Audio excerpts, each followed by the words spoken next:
আসসালামু আলাইকুম এভরিওয়ান। আজকে আমরা রান্না করব হচ্ছে গিয়ে আলু ভর্তা এবং শুটকি ভর্তা। তো প্রথমে আলুগুলো সিদ্ধ করে নিলাম। সিদ্ধ তো তোমরা সবাই করতে পারো। সিদ্ধ করার পরে এই আলুগুলোকে ভালো মতো মিক্স করে নিব। তো আমরা একটা চামচের মাধ্যমে আলুগুলোকে ভালো মতো মিক্স করে নিচ্ছি।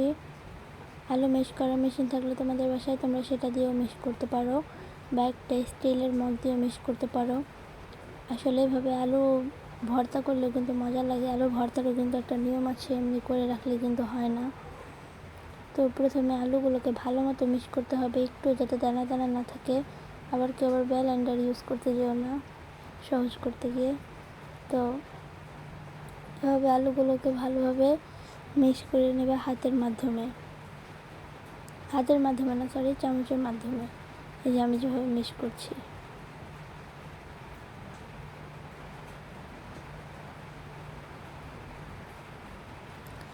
এরপর এখানে শুকনা মরিচ ভেজে রেখেছিলাম কিছু, সেই শুকনা মরিচগুলো এখন পরিমাণ স্বাদ মতো লবণ দিয়ে ভালো করে মাখিয়ে গুঁড়া করে নিয়ে আরও গুঁড়া করে নেব।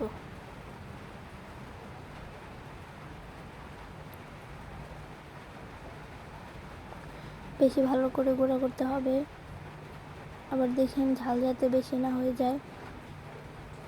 এরপর এখানে আদা রসুন বাটা নিয়ে নিয়েছি, হালকা একটু না পেঁয়াজ।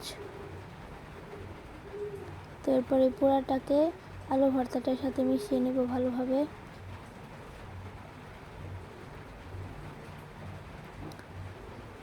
এটা কিন্তু প্রথমে এভাবে মেশানোর কারণ হচ্ছে যেন পুরোটা মিশে যায়, তারপর এটাকে ভালো মতো একটা রাউন্ড শেপে আনবো।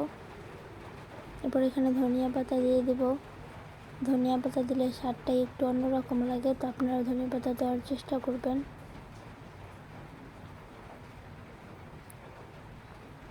এইভাবে দিয়ে দিবেন, মিক্স করে ভালো মতো মাখিয়ে একটা সাইডে নিয়ে নেবেন। আপনার চাইলে সরিষার তেলও দিতে পারেন, এতে স্বাদ বেশি হবে।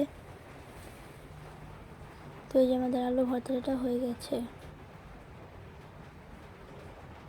এটাকে আমরা এখন একটা সাইডে রেখে দেব। তো আমাদের আলু ভর্তাটা শেষ। এখন আমরা শুটকি ভর্তার করব। তো এখানে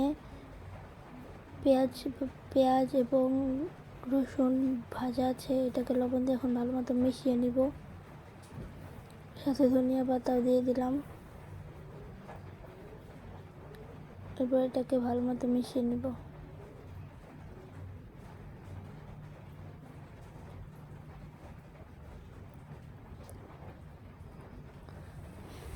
এরপর এখানে সাদা মাছের শুটকি এবং মরিচের শুকনা মরিচ গুঁড়ো করে রেখেছিলাম, সেটা দিয়ে এটাকে ভালো মতো মাখিয়ে নিব। এইভাবে শুটকি ভর্তা করলে কিন্তু খুবই মজা লাগবে। আপনারা এটাকে ভালো মতো মাখিয়ে তারপর খেতে পারবেন ভাত দিয়ে। তো আমার টিপসটি ফলো করবেন অবশ্যই, দেখবেন খেতে অনেক মজা লাগবে। চান্দা মাছের শুটকিগুলো দিয়ে রান্না করা ট্রাই করবেন, তাহলে বেশি ভালো লাগবে। তো আমাদের শুটকি ভর্তাটা শেষ। যদি আমার ভিডিওটি ভালো লাগে একটি লাইক দেবেন, চ্যানেলটি সাবস্ক্রাইব করবেন, আমার চ্যানেলের সাথে অলওয়েজ কানেক্ট থাকবেন। আমার চ্যানেলে ভিডিও ছাড়ার সাথে সাথে যেন আপনার কাছে যায়, সেজন্য সাবস্ক্রাইব করে বেল আইকনে ক্লিক করে অল নোটিফিকেশন অন করে দেবেন। আল্লাহ হাফেজ।